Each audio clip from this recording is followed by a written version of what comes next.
राम राम जी सबको। आपका दिन मंगलमय हो। मैं ईश्वर से कामना करती हूँ आप हमेशा खुश और स्वस्थ रहें। आज हम बात करेंगे आंतरिक अंगों में जो टूट फूट हुई है उसकी मरम्मत कैसे हो सकती है। तो जो आंतरिक अंगों में टूट फूट से मतलब है, चाहे फेफड़े, चाहे लीवर, चाहे गुर्दे, चाहे हार्ट, किसी भी चीज़ में जो लीकेज हो जाती है। एक तो ब्लॉकेज अलग चीज़ है, लीकेज अलग चीज़ है। किसी अंग की मांसपेशियों का फटना तो उसे लीकेज बोलते हैं। तो उसकी मरम्मत कैसे कर सकते हैं? ये जो कंडीशन है इसमें डॉक्टर अक्सर आपको, वैसे तो 100% श्योर, सर्जरी का ही बोलेंगे कि इसके अलावा कोई उपचार नहीं है। लेकिन यदि आप सोच के देखिए ये इतनी खतरनाक हो कि इसमें बहुत बड़ा नुकसान हो रहा है तो तुरंत ऑपरेशन का बोला जाए। लेकिन तुरंत ऑपरेशन का ना बोल के आपको टाइम दिया जाता है, टाइम भी लंबा, 6 से 12 महीने का तक का बोल देते हैं डॉक्टर कि ऑपरेशन कराना होगा। खर्चा इसमें काफ़ी आता है, रिस्क भी होता है। तो आप 6-12 महीने दवाओं पे आप देखिए लेके, और ऑपरेशन तो करवाना ही पड़ेगा, रुक के करवा लेना। तो जब डॉक्टर कहीं भी ये बोले कि रुक के करवा लेना तो उस कंडीशन में समझ जाना चाहिए कि कंडीशन क्रिटिकल नहीं है। दूसरी बात, अब आपको जो मेरा मकसद है उदाहरण दे के समझाना और हर चीज़ का घर से उपचार होना और रोग को अच्छे से आप समझ पाएँ। यदि आप उस चीज़ को समझ लेंगे तो उसका उपचार आप खुद घर से ही कर पाएंगे। और दूसरी बात, आपके जो मेंटेलिटी है वो पॉजिटिव होगी। तो यदि आपकी दिमाग की स्थिति सकारात्मक है तो खुद ब खुद हमारा शरीर हर चीज़ को ठीक कर सकता है। तो दवाएं तो बहुत सी होती हैं, लेकिन इस चीज़ को जब हम समझें कि हमारे कोई भी आंतरिक अंगों में यदि टूट फूट हुई है, लीकेज हुई है, तो उसको ठीक कैसे करें। सबसे पहले उस अंग, जो वो अंग है जो भी वो काम कर रहा है, उसे प्रेशर महसूस नहीं होना चाहिए। क्योंकि जब टूट फूट हुई है तो आप ये तो अंदाज़ा लगा ही सकते हैं कि हुई है तो उस अंग पे प्रॉपरली दबाव पड़ा है जिसकी वजह से हुआ है। दबाव पड़ना वो आंत में भी हो सकता है, हार्ट में भी हो सकता है, कहीं भी हो सकता है। उदाहरण हम हार्ट का लेके चलेंगे क्योंकि ये एक बहुत नाजुक अंग है और इसके नाम से आम जनता बहुत जल्दी घबरा जाती है कि हार्ट में लीकेज हो गई तो इसका कोई उपचार है ही नहीं। जी नहीं, ऐसा नहीं है। हार्ट में लीकेज होने का कारण प्रमुख रूप से दो रहेंगे। एक तो आपका कोलेस्ट्रॉल बड़ा होना, दूसरा हाई ब्लड प्रेशर। ये दोनों चीज़ें एक दूसरे से जुड़ी हुई हैं, क्योंकि जब खून गाढ़ा होगा तो पंपिंग में प्रॉब्लम होगी और प्रेशर बढ़ेगा। ये बहुत बार उदाहरण दे के आपको बता चुकी हूँ। बाहर के पंप और जो इंजन है उसमें यदि आप खराब तेल डालोगे, तेल गाढ़ा होगा तो उसे जोर आएगा। तो यही इसके अंदर है। तो हार्ट में यदि हमारे लेके चलें कि 4 बाल है, 4 बाल में से कहीं लीकेज आई है तो सबसे पहला काम आप खून की जो जांच कराएंगे खुद से पढ़ें। सबसे पहले आपको मिलेगा खून गाढ़ा। हाई ब्लड प्रेशर आपको पहले से है, आपकी टेबलेट चल रही है, आपको पता है। तो अब हमें क्या करना है? चोट चाहे कहीं की भी हो, यदि उस पर दबाव लगातार रहेगा तो वो ठीक नहीं होगा। आप बाहर की चोट के उदाहरण से देख सकते हैं। यदि आपको शरीर पर कहीं भी बाहर खरोंच आई है, यदि वो घाव गीला है और आप हाथ में है, पाँव में है, उस अंग को आप पानी में रख रहे हैं बार बार, तो वो घाव ठीक नहीं होता। और कहीं कहीं तो देखा गया है घाव इतने खराब हो जाते हैं कि अंग, चाहे अंगुली वगैरह, खुजली की वजह से यदि खराब हुई है, उसमें पस पड़ा है, हम उसको गीले सूखे का परहेज नहीं रख रहे और काफ़ी लंबे टाइम तक रहने के बाद काटना पड़ता है। तो ये तो लाजमी बात है, यदि उसका ध्यान नहीं रखा जाए और उसका प्रेशर कम नहीं किया जाए तो वो ठीक नहीं होगा, दिन प्रतिदिन बढ़ेगा।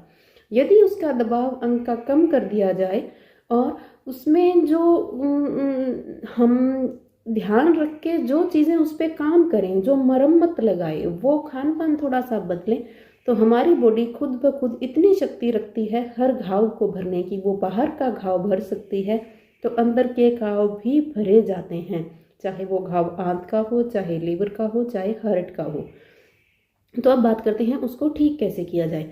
उसको ठीक करने के लिए सबसे पहले आपका खून पतला होना और ब्लड प्रेशर कंट्रोल होना सबसे ज़्यादा ज़रूरी है।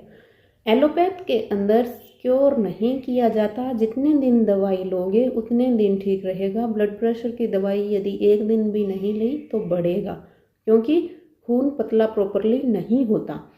तो इन चीज़ों का उपचार करें।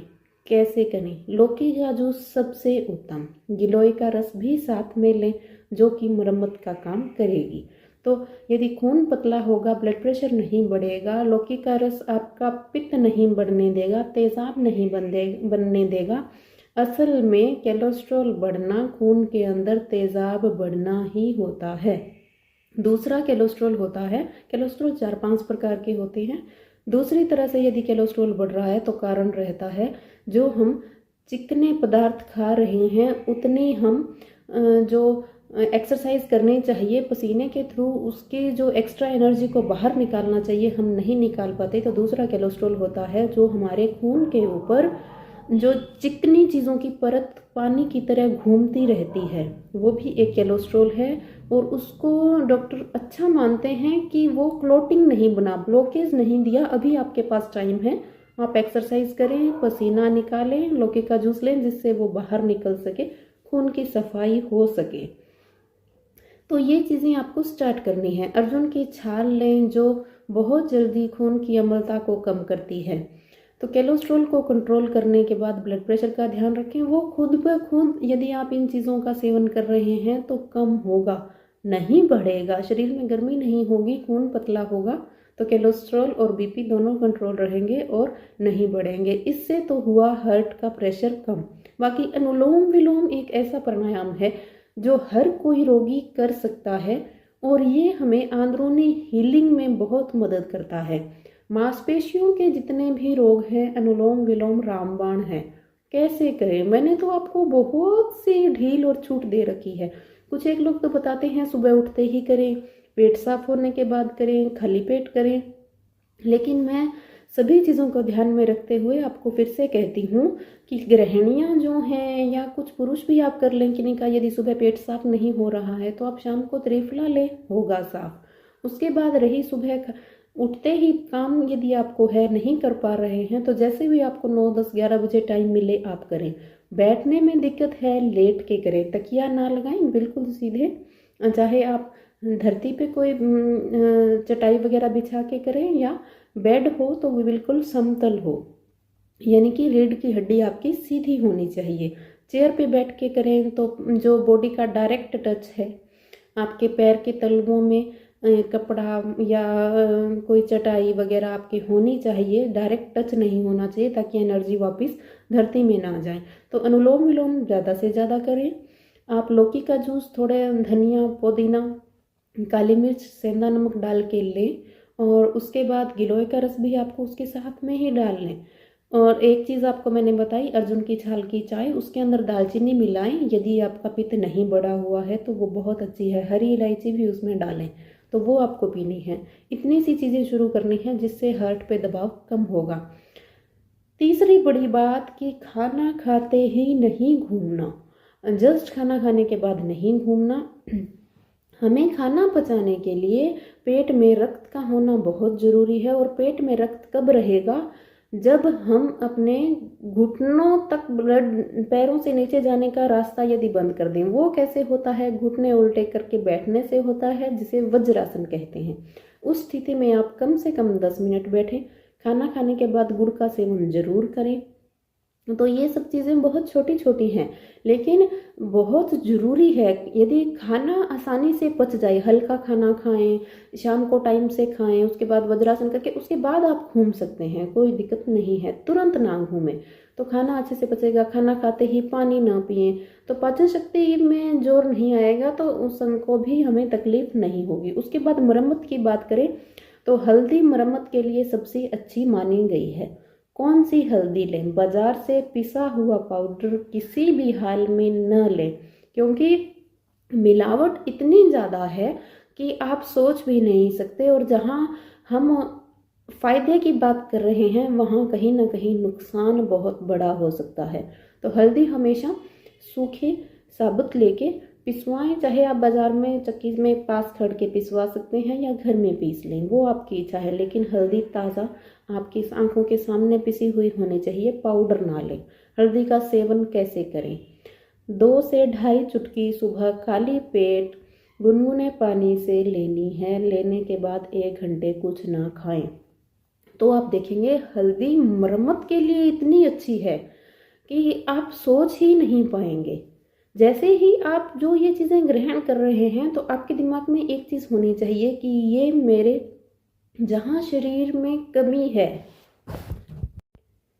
जिस भी दवा का आप प्रयोग करें तो दिमाग में ये चीज़ होनी चाहिए कि मेरे शरीर में जो जहाँ कमी है, टूट फूट है, वो ठीक हो रही है। चाहे हार्ट की ब्लॉकेज है, चाहे आंत की, जैसे भी है। तो आप देखेंगे ये दवाएं बहुत जल्दी असर करेंगी और दिन प्रतिदिन आपको बहुत अच्छे रिजल्ट मिलेंगे। फिर एक सबसे बड़ी बात, जब टाइम आए जांच का, 2 से 3 महीने इन चीज़ों का सेवन करें। 3 महीने कम से कम करें ही करें। उसके बाद जब समय आए जांच का, तो सबसे पहले उसी डॉक्टर से ना करवाएं जांच जिससे आपकी पहले हुई है। किसी और शहर में किसी और डॉक्टर से आप सीधी जांच लें। उन्हें अपनी फाइल ना दें कि मुझे पहले से ये रोग है। देखिए, सभी डॉक्टर एक जैसे नहीं होते और सभी पेशेंट एक जैसे नहीं होते। सभी की अलग अलग स्वभाव प्रवृत्तियां होती है। लेकिन कुछ जगह देखने में आगे आया है कि लालच होता है किसी किसी को पैसों के लिए, तो जहाँ सर्जरी ना होनी चाहिए वहाँ भी कर देते हैं। तो कोई ऐसी जगह ना फंस जाए कि रोगी का तो ऑपरेशन होना एक अलग बात है, लेकिन निरोग व्यक्ति का यदि हो तो वो बहुत ही दर्दनीय होगा कि ठीक होने के बाद भी सर्जरी हो जाए। क्योंकि जिन डॉक्टर से आप पहले सलाह ले रहे हैं, यदि उनमें भी कहीं ये लक्षण हैं पैसे कमाने के, तो वो आपको कतई नहीं बताएंगे कि आपकी लीकेज ठीक हुई है या नहीं हुई, या आपके हार्ट में कितना सुधार हुआ है। आप नॉर्मल चेकअप का बोलिए, एज के अकॉर्डिंग या कैसे भी, कि मुझे नॉर्मल चेकअप लेना है, हल्का फुल्का कोलेस्ट्रॉल बढ़ा हुआ है या सांस लेने में तकलीफ या कुछ भी आप बोल सकते हैं। तो नॉर्मल चेकअप का आप बोल के उनसे जांच करवाएं तो आपको पता चले कि क्या चीज़ है क्या नहीं। फिर आप उन दोबारा दूसरे डॉक्टर से जिन्होंने पहले कंसल्ट किया है आप कंसल्ट कर सकते हैं। बाकी 98% यही चांस रहता है हर रोग में कि यदि पूरी मानसिकता से ये चीज़ ली जाए, प्राणायाम करके, तो आप खुद समझ सक रहे होंगे, जैसा मैं समझ पा रही हूँ, बहुत सरल भाषा में बहुत आसानी से उदाहरणों सहित आपको समझाया है कि उस चीज़ की मरम्मत लाजमी होगी ही होगी। एक तुलसी का रस सबसे उत्तम है, हर रोग में आप ले सकते हैं, तो आप वो लें। हल्दी तो लेनी ही लेनी है, साथ के साथ तुलसी के रस का और सेवन करें। तो हर एक चोट, हर एक घाव का समय होता है। मन के घाव भी भर जाते हैं समय के साथ, उतने गहरे नहीं रह पाते। तो ये तो एक अंग की मरम्मत है तो ज़रूर होगी, और यदि उस पर दबाव ना आए तो कोई भी चीज़ हो वो ठीक होती ही होती है, चाहे बाहरी जख्म हो चाहे अंदरूनी हो। तो आप इन चीज़ों को अपना सकते हैं, कोई भी नुकसान नहीं है। कोई अधिक मात्रा नहीं बताई आपको कि आपका पित्त बढ़े, किसी भी तरह का किसी को भी नुकसान नहीं होगा। और ये चीज़ें आजमाएं। नॉर्मल व्यक्ति भी हल्दी 1-1.5 चुटकी सुबह खाली पेट यदि सेवन करे तो बहुत अच्छी है। शुरुआत होती है इसकी सांसों और दांतों से लेकर पूरे अंग की मरम्मत। बिल्कुल ही आपको क्या बोलूं, अमृता है, अमृता। सांसों से मतलब है, यदि किसी को फेफड़े की शिकायत है, सांस लेने की दिक्कत है, तो इसमें ये बहुत ही अच्छा रामबाण काम करती है। दांतों से बोलूं, पायरिया है, कीड़ा है, यदि कोई रोग नहीं है तो भविष्य में नहीं होगा। ये सब चीज़ें हैं, ये छोटी छोटी चीज़ें जो ठीक कर रहा है वो सभी चीज़ें ठीक करेगा। कोई भी नुकसान नहीं है, आसानी से ले सकते हैं। हाँ, 100 में से एक मरीज में ये देखने को मिला है। देखिए, आयुर्वेद तो जो पीलिया का रोग है उसमें हल्दी से ठीक होना बताता है, वो आपको कल की वीडियो में बताऊंगी वो हल्दी आपको कैसे लेनी है। लेकिन 100 में से एक मरीज ऐसे भी होते हैं जिनको लीवर में यदि पहले काला या नॉर्मल पीलिया हुआ है तो वो ना सेवन करे। जिन लोगों की ये मेंटेलिटी है कि इससे मुझे ये दोबारा हो जाएगा, तो फिर यदि दिमाग में ये चीज़ है तो फिर दोबारा होगा ही होगा। बाकी ऐसा कोई नुकसान नहीं होता, जिस सोच से हम लेंगे वो वैसे ही काम करेगी। बल्कि हल्दी से तो ये जो पीलिया है जड़ से ख़त्म होता है, जो कि आपको कल मैं उपचार बताऊंगी। तो लेकिन जिनके दिमाग में ये चीज़ रही है, या मैं बोल दूं किसी के 100 में से एक शरीर भी ऐसा हो सकता है कि वो चीज़ ना सूटेबल हो, तो वो ना ले। और बाकी ऐसा एक ही दिन में कोई भी नुकसान नहीं होगा कि वो जो झेल ना सकें। ये कोई उबली हुई हल्दी नहीं है, नॉर्मल हम पाउडर ले रहे हैं जो इतना गर्म नहीं करता। गर्भावस्था में 7वें महीने के 15 दिन जब गए थे तो उसके बाद मैंने 10 ग्राम हल्दी का पाउडर डेली खुद सेवन किया है। 5 ग्राम सुबह, 5 ग्राम शाम को, 2 चम्मच शहद सुबह, 2 चम्मच शाम को। और भगवान की कृपा से बहुत ही स्वस्थ बालक को जन्म दिया मैंने, कोई भी दिक्कत नहीं हुई। बाकी यदि किसी को ये चीज़ बताऊं तो विश्वास नहीं होगा, सभी ये बोलेंगे कि अबॉर्ट हो जाता है बच्चा। मुझे भी ये बातें बोली गई थी, लेकिन मुझे खुद से प्रैक्टिकल करके स्टार्ट करना था तो मैंने किया। तो हल्दी का पाउडर कतई गर्म नहीं करता। हालांकि उस अवस्था में, गर्भावस्था में तो हमें तेज़ाब रहना आम होता है, लेकिन कभी भी ऐसी शिकायत नहीं हुई। तो मैंने तो आपको मात्र 2 चुटकी बताई है, आसानी से ले सकते हैं, कोई भी नुकसान नहीं है। साथ बने रहने के लिए धन्यवाद। शेयर और सब्सक्राइब करना बिल्कुल ना भूलें।